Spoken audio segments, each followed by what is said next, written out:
বিশেষকৈ এই অনুষ্ঠানটো child marriage free India campaign আণ্ডাৰত যোনটো কোৱা হয় জাষ্ট ৰাইটছ ফৰ এডুকেশ্যন সহযোগত গোটেই ভাৰতবৰ্ষত বিশেষকৈ বাল্য বিবাহমুক্ত ভাৰত গঢ়াৰ এটা প্ৰয়াস হয়। আৰু যিহেতু ইয়াত 100 ডেজ কেম্পিং আৰম্ভ কৰিছোঁ, ইয়াত বিভিন্ন ধৰণৰ অনুষ্ঠান প্ৰতিষ্ঠানৰ পৰা ধৰি বেচৰকাৰী অনুষ্ঠান, চিভিল ছ'চাইটি অৰ্গেনাইজেশ্যন প্লাছ আমাৰ যিবিলাক অঞ্চলৰ গণ্যমান্য ব্যক্তি আৰু লগতে স্কুলখনৰ পৰা ধৰি আমি এটা প্ৰয়াস কৰিছোঁ যাতে 2030 চনলৈকে মিনিমাম ন্যূনতম 20% যাতে আমি বাল্য বিবাহটো ৰোধ কৰিব পাৰোঁ আৰু আমি এখন বাল্য বিবাহমুক্ত ভাৰত এটা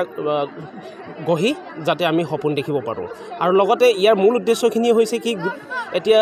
ছোৱালীয়ে হওক বা ল'ৰাৰ ক্ষেত্ৰতে হওক, ল'ৰা ছোৱালীৰ ক্ষেত্ৰতে হওক, তেখেতসকলৰ যোনটো হেল্থ এডুকেশ্যন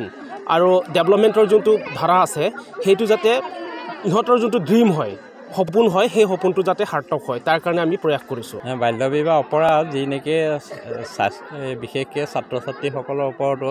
যথেষ্ট প্ৰভাৱ পৰে আৰু যি স্বাস্থ্যৰ ক্ষেত্ৰতো বাল্য বিবাহ হোৱা ছাত্ৰ ছাত্ৰীসকলৰ যথেষ্ট প্ৰভাৱ পৰে। ই সমাজতো যথেষ্ট এটা বেয়া প্ৰভাৱ পেলায় আৰু আজি ভাৰতবৰ্ষই এই পদক্ষেপটো গ্ৰহণ কৰি সমগ্ৰ ভাৰতবৰ্ষত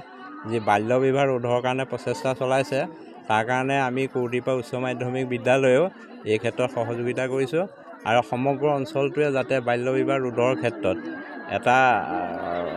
পজিটিভ ভাৱ এটা ল'ব পাৰে, তাৰ কাৰণে আমি